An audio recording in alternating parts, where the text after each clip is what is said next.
یہ دو آیات میں عرض کر رہا تھا قرآن مجید کی عظیم ترین آیات میں سے ہے کہ گویا کہ سلوک قرآنی، یہ قرآنی تصوف ہے کہ کیسے دل کی سختی کو دور کیا جائے، کیسے دل کی اس زمین کو اثر نو ایمان اور اعمال صالحہ کی لہلہاتی ہوئی کھیتیوں سے آباد کیا جائے۔ فرمایا پہلا قدم کیا ہے؟ ان المصدقین والمصدقات واقرضوا اللہ قرضا حسنا یضاعف لهم ولهم اجر کریم۔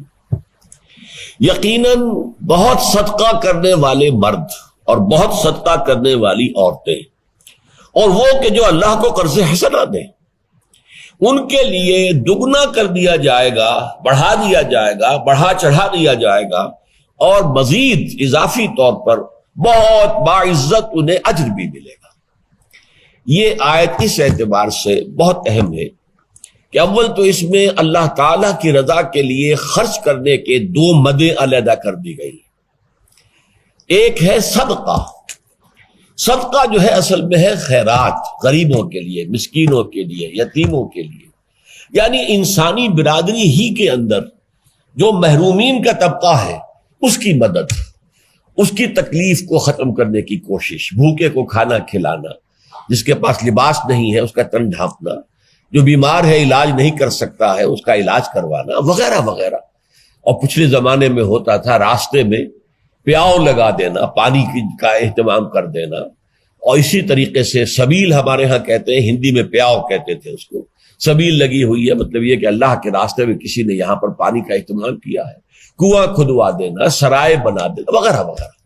یہ سب صدقات ہیں، یہ انسانوں کی بہتری کے لیے صدقہ۔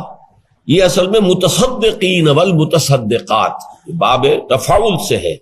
لیکن تا اور صاد یہ دونوں جڑ گئے، مصدقین، متصدقین کی بجائے مصدقین والمصدقات،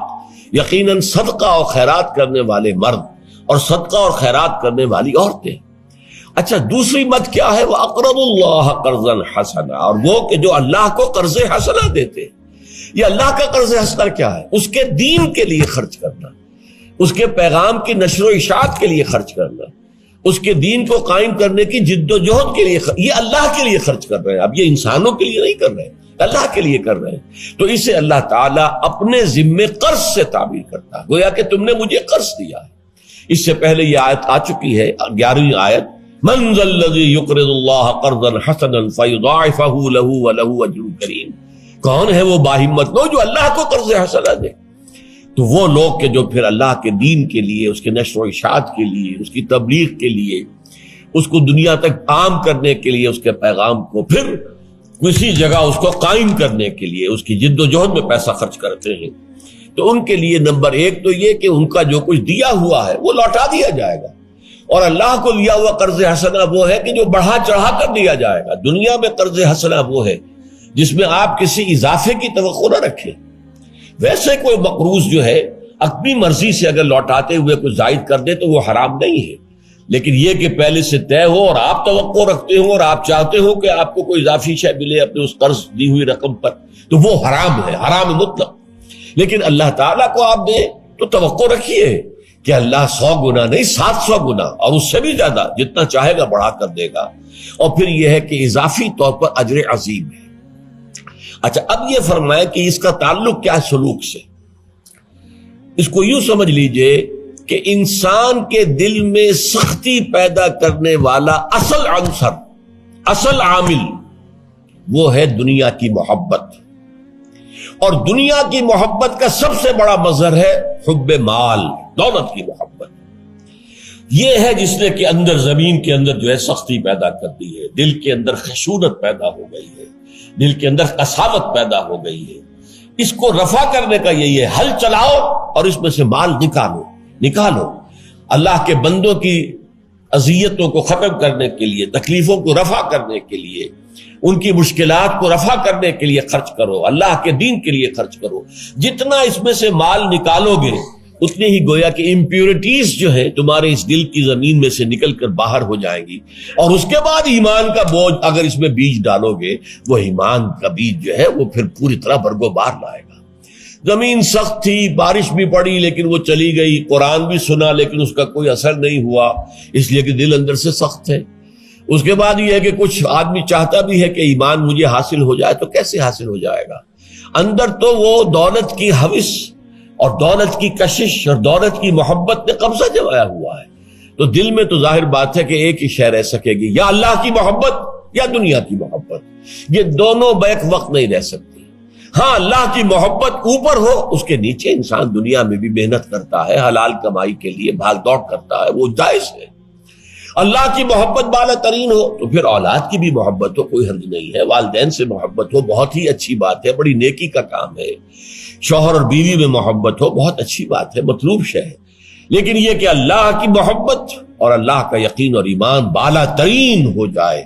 جب تک یہ شکل نہیں ہوگی اور ساری محبتیں اس کے نیچے ہو جائیں۔ قل ان کان آباؤکم وابناؤکم واخوانکم وازواجکم وعشیرتکم واموال اقترفتموها وتجارۃ تخشون کسادها ومساکن ترضونها احب الیکم من اللہ ورسولہ وجہاد فی سبیلہ فتربصوا حتی یاتی اللہ بامرہ واللہ لا یہدی القوم الفاسقین۔ اے نبی ان سے کہہ دیجئے اگر ہوں تمہیں اپنے باپ اور بیٹے اور بھائی اور بیویاں یا اور شوہر اور رشتہ دار اور وہ مال جو تم نے بڑی محنت سے کما کر جمع کیے ہیں اور وہ کاروبار جو بڑی محنت سے جمائے ہیں اور ان کی کساد کا اس میں تمہیں جو ہے سرد بازاری کا جو ہے اندیشہ رہتا ہے، خوف لاحق ہوتا ہے، اور پھر وہ مکان، وہ حویلیاں، وہ کوٹھیاں، وہ محل جو تم نے بنائے ہیں جو تمہیں بڑے محبوب ہیں،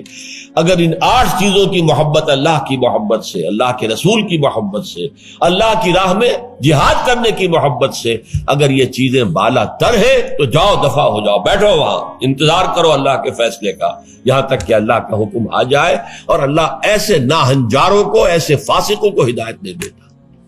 تو یہ ہے مال کی محبت دل سے نکلے گی۔ اور ایک اور مقام پر آیا ہے سورہ بلد میں، فلقتحم العقبہ، یہ انسان جو ہے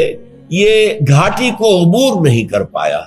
جیسے یہ ہے کہ ایک پہاڑی سفر آپ کر رہے ہیں، اس میں ایک بڑی تنگ گھاٹی آ گئی، اس کے بعد پھر کھلی وادی آ جاتی ہے، لیکن تنگ گھاٹی میں سے گزرنا ذرا کار دارت، تو وہ گھاٹی کا تصور دیا، فلقتحم العقبہ، یہ انسان گھاٹی کو عبور نہیں کر سکا، عبور کر جاتا تو آگے کھلا راستہ تھا، وہ گھاٹی ہی میں پھنس کر رہ گیا۔ فلقتحم العقبہ وما ادراک ما العقبہ، جانتے ہو یہ گھاٹی کیا ہے؟ فک رقبۃ، کسی گردن کا چھڑا دینا، کوئی غلام ہے اسے اپنے پیسے سے خریدا اور آزاد کر دیا۔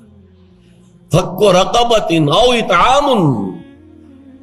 اور فی یوم ذی مسغبۃ، کھانا کھلانا تنگ دستی کے دنوں میں، جبکہ خود آپ کو لالے پڑے ہوئے ہوں، آپ کا راشن ختم ہو رہا ہے، آپ کو نظر آ رہا ہے، اور قحط کا عالم ہے، اس عالم میں بھی اگر آپ دوسروں کو کھانا کھلاتے ہیں، یتیماً ذا مقربۃ او مسکیناً ذا متربہ، اس یتیم کو جو قرابت دار بھی ہے یا اس مسکین کو جو خاک میں رل رہا ہے، یہ ہے گھاٹی۔ اس گھاٹی کو اگر عبور کر جائے، ثم کان من الذین آمنوا وتواصوا بالصبر وتواصوا بالمرحمہ، پھر وہ شامل ہو جائے ان لوگوں میں جو ایمان لائے اور جنہوں نے ایک دوسرے کو انسان کے ساتھ ہمدردی کا سبق بھی دیا اور صبر کی تلقین بھی کی۔ یہ سما بہت اہم ہے۔ یوں سمجھیے کہ جیسے گاڑی کا معاملہ ہے کہ گاڑی کا بریک لگا ہوا ہے، آپ نے انجن آن کر دیا، اب آپ ایکسلریٹر کو دبا رہے ہیں تو گاڑی تو نہیں چلے گی، بریک لگا ہوا ہے بھائی، کتنا ہی آپ ایکسلریٹر دبائیں، کتنا ہی انجن کے اندر جو ہے وہ تیل جا رہا ہے، لیکن نہیں، گاڑی نہیں چلے گی، بریک لگا ہوا ہے، بریک کھولو پہلے۔ یہ بریک ہے جو تمہارے دلوں کے اندر لگا ہوا، مال کی محبت، دنیا کی محبت، یہ بریک ہے، یہ تمہیں اس راستے پر آگے بڑھنے نہیں دے گا جب تک کہ یہ بریک نہ کھلے۔